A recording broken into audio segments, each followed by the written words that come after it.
नमस्कार, आप सभी का स्वागत है स्टार सिटी न्यूज़ में। मैं इस वक्त दिल्ली के शाहदरा विधानसभा पूर्वी दिल्ली लोकसभा में मौजूद हूं और साथ ही हमारे पंकज गुप्ता जी हैं जो कि झिलमिल ब्लॉक कांग्रेस कमेटी के अध्यक्ष हैं। आइए इनसे सीधी बात करते हैं। सर, कल का जो राहुल गांधी जी ने जंतर मंतर पे एक मौन जो एक प्रदर्शन कह सकते हैं, तो कैसा रहा कल का सफ़र? कल का सफ़र बहुत अच्छा रहा।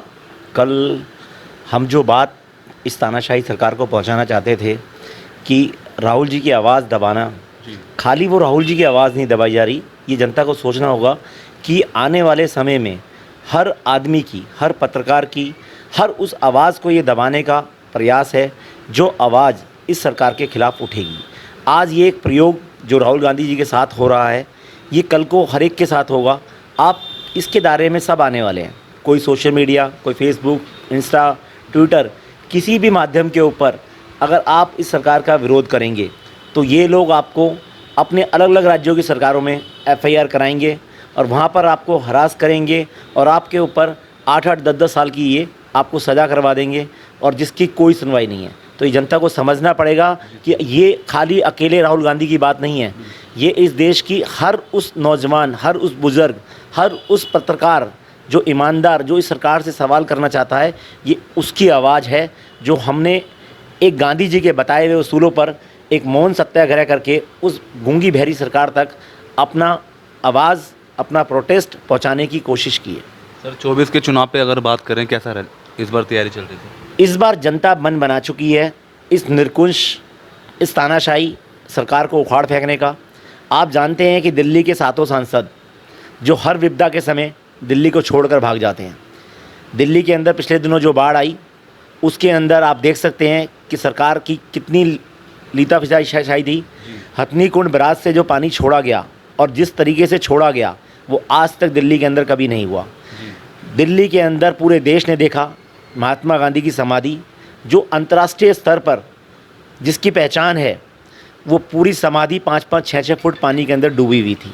शर्म आनी चाहिए सरकार को जो हमारे राष्ट्रपिता महात्मा गांधी की समाधि की रक्षा की देखभाल तक नहीं कर पाई। और अब सुनने में आ रहा है कि वाराणसी से लेकर पूरे यूपी और अलग अलग राज्यों की सरकारों में जो गांधी जी के विचार मंच, गांधी जी के जो संस्थान हैं, उन संस्थानों को भी ये सरकार नष्ट करने पर तुली हुई है। अच्छा, लोकसभा चुनाव आप जैसा लड़ने जा रहे हैं सर, तो बेसिक क्या मुद्दे इस बार आप लेके चल रहे हैं? इस बार हमारा मुद्दा सिर्फ और सिर्फ जनता से जुड़े मुद्दे हैं कि महंगाई, भ्रष्टाचार, बेरोजगारी से लड़ती हुई जो जनता है, उसकी आवाज़ हम लोग संसद में पहुंचाना चाहते हैं, जनता तक पहुंचाना चाहते हैं। और जनता को ये जो पिछले 10 साल दर्द के निकले हैं, ये कहते हैं 9 साल, ये जो 10 साल इन्होंने दर्द के निकाले हैं ना, 2024 तक जनता इनसे एक एक चीज़ का जवाब लेगी। और सही कहा है बुज़ुर्गों ने कि इतनी अति नहीं करना चाहिए कि कोई खून के आंसू रो दे। आज जनता इनकी त्रासदियों से खून के आंसू रो रही है। आज गरीब का घर चलाना मुश्किल है, गरीब का इलाज मुश्किल है, गरीब के बच्चों की पढ़ाई मुश्किल है, गरीब का जीना मुहाल कर दिया इन लोगों ने। अच्छा, महिला सुरक्षा एक मेन मुद्दा रहेगा सर। जैसे मणिपुर में जो हादसा जो बीता है, 2 बहनों के साथ जो घटना हुई है सर, 80-82 दिन हो गए आज। मणिपुर की जो असंवेदनशील हादसा अभी हमने पिछले दिनों अपने सोशल मीडिया पे देखा, उस हादसे ने हमारे देश का ही शर्म से सर झुका दिया है। आज देश का हर नागरिक इस हादसे के अंदर अपने आप को असहाय, निर्ही, निवस्त्र समझ रहा है। उस मणिपुर के अंदर वो 2 बहनों के साथ नहीं हुआ, वो आज जो हुआ वो देश की जनता के हर आदमी के साथ हुआ। पर इस निरंकुश सरकार के मंत्री उसका मजाक उड़ा रहे हैं। आज आपने देखा संसद में 3 दिन से, पिछले 5 दिन से कैसे मजाक उड़ाया जा रहा है। संसद चाहती है, विपक्ष चाहता है कि इंडिया गठबंधन के तहत इसके ऊपर विस्तृत चर्चा की जाए, कोई टाइम बाउंड चर्चा ना हो। और ऐसा कोई पहली बार नहीं हुआ, संसद में आगे भी विस्तृत चर्चा होती रही है, 2-2, 3-3 दिन तक चर्चा चली है। पर वो ज़माना अटल, सुषमा, मनमोहन सिंह, इंदिरा गांधी, राजीव गांधी ऐसी सरकारों का था। ऐसी निरंकुश सरकार का नहीं था कि जो जनता को जवाब देने से तो डरती है, साथ में संसद में जवाब देने से भी डरती है। हमारे मोदी जी जो हमारे प्रधानमंत्री हैं, उनके पास इतना टाइम नहीं है कि वो संसद के बाहर तो बोल सकते हैं, पर संसद के अंदर जो दोनों सदन हैं हमारे, उन सदनों में वो आने से डरते हैं। क्योंकि मुझे तो आज बीजेपी से ये पूछना है कि बीजेपी पार्टी इतना क्यों डरती है कि प्रधानमंत्री संसद में आके सवालों का जवाब दें। आज प्रधानमंत्री से सवाल पूछते हैं तो राजनाथ सिंह जी जवाब देंगे, राजनाथ सिंह से जवाब पूछो तो निर्मला जी जवाब देंगी, निर्मला जी से पूछो तो अनुराग जी जवाब देंगे। इनकी सरकार का ही समझ नहीं आता कि सवाल किससे पूछना है, जवाब कौन देता है। जी। अच्छा पंकज जी, आप जैसे झिलमिल ब्लॉक के अध्यक्ष भी हैं, तो किस तरह आप अपने पार्टी को मजबूत करके चल रहे हैं? देखो, जहाँ तक मेरे वार्ड का ही नहीं, मेरी पूरी विधानसभा का सवाल है, हम डॉक्टर नरेंद्र नाथ जी जो हमारे यहाँ के पूर्व मंत्री और पूर्व विधायक रहे हैं, उनके नेतृत्व में और उनके आदेश, उनके जो गाइडेंस है, उस गाइडेंस के अनुसार हम 10-10, 15-15, 20-20 लोगों से टीम बनाकर मिलते हैं।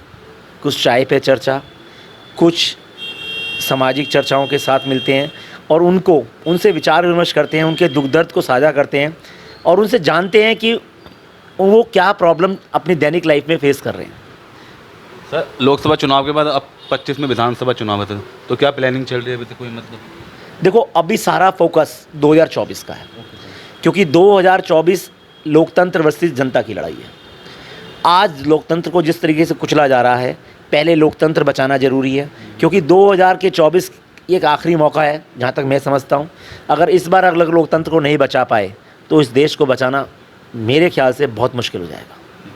और कुछ लास्ट में कोई अपील, कोई जनता में कोई संदेश देना चाहेंगे? मैं जनता से यही अपील करना चाहूँगा कि जनता, आपके पास ये आखिरी मौका है। अगर इस बार आप चूक गए, इस बार आप अगर इनके किसी मंदिर, मस्जिद, हिंदू, मुसलमान, किसी भी प्रकार के इनके झांसे में आ गए या इनके फ्री के प्रलोभन में आ गए, 15 लाख, ये तो बाद में कह देंगे जुमला था, झोला उठा के चला जाऊँगा, तो इस देश को नहीं बचा पाएंगे। हम अपने आने वाली पीढ़ियों को क्या जवाब देंगे? आने वाले बच्चे हमारे से पूछेंगे कि जब ये सब हो रहा था तो आपने आवाज़ क्यों नहीं उठाई? ये मौका है आवाज़ उठाने का और अपने मत के प्रयोग करने का। 2024 के अंदर इस गूंगी बहरी, इस निरंकुश तानाशाही सरकार को उखाड़ फेंकने का आपसे अनुरोध है, आपसे आशा है कि आप इसके अंदर साथ देंगे और इन दिल्ली से ही नहीं, पूरे भारतवर्ष से इस निरंकुश सत्ता को उखाड़ फेंकेंगे। धन्यवाद। हमारी सीधी बात पंकज गुप्ता जी से, स्टार सिटी के साथ मैं जितेंद्र गुप्ता।